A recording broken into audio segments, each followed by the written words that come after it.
बच्चों में बाल झड़ने के क्या कारण हो सकते हैं? बच्चों के बाल झड़ने के कई कारण हो सकते हैं।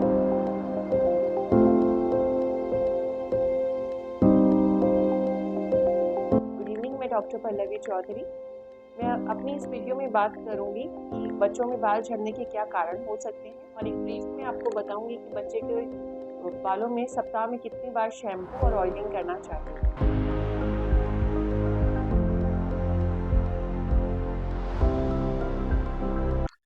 बच्चों के बाल झड़ने के कई कारण हो सकते हैं।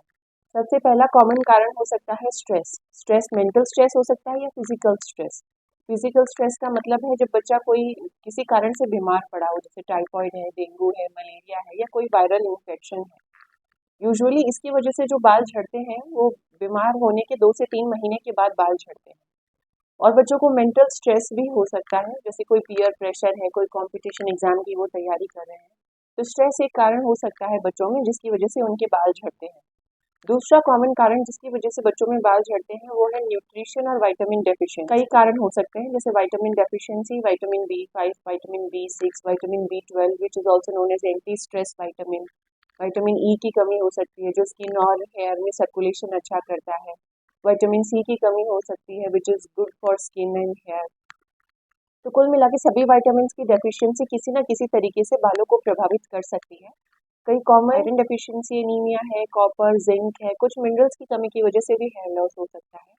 प्रोटीन बहुत इंपॉर्टेंट है। अगर एसेंशियल अमाइनो एसिड्स नहीं मिलते हैं, अगर प्रोटीन डाइट में इंक्लूडेड नहीं है बेबी की, तो उसकी वजह से भी हेयर लॉस हो सकता है। फैट और कार्बोहाइड्रेट कम जाए तो उसकी वजह से भी बच्चों को हेयर लॉस हो सकता है।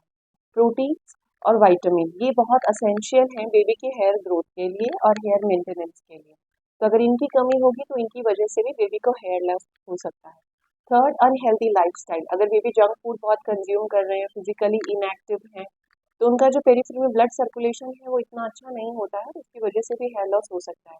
तो physically active baby with healthy lifestyle and exercise यह भी जरूरी है हेयर के लिए। और भी कई कारण हो सकते हैं हेयर लॉस के, जैसे एंडोक्राइन प्रॉब्लम्स। अगर बेबी को थायराइड की प्रॉब्लम है या शुगर की प्रॉब्लम है तो उसकी वजह से भी हेयर लॉस हो सकता है। एक हेयर स्टाइलिंग की वजह से भी हेयर लॉस हो सकता है, जिसे ट्रैक्शनल एलोपेशिया कहते हैं।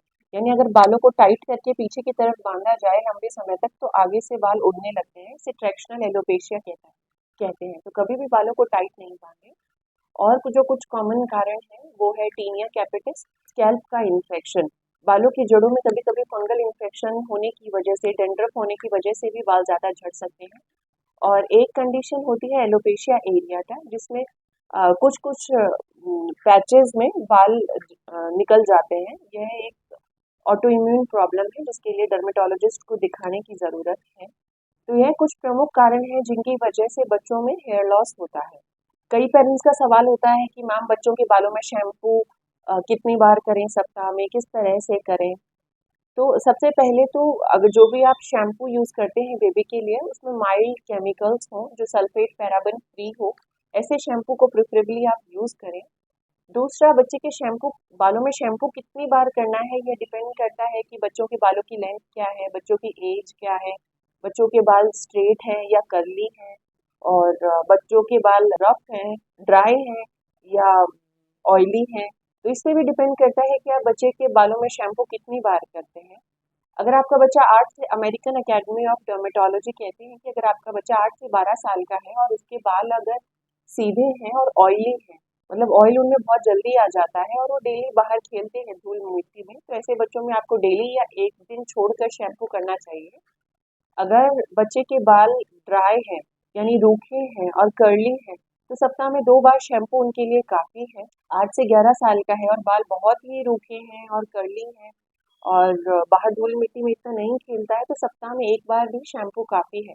अगर इन बिटवीन आपको बच्चों के बाल साफ करने हैं तो आप प्लेन वार्म पानी से भी बच्चों के बालों को धो सकते हैं। ज़रूरी नहीं कि जब भी आप बाल धोएं आप शैम्पू करें।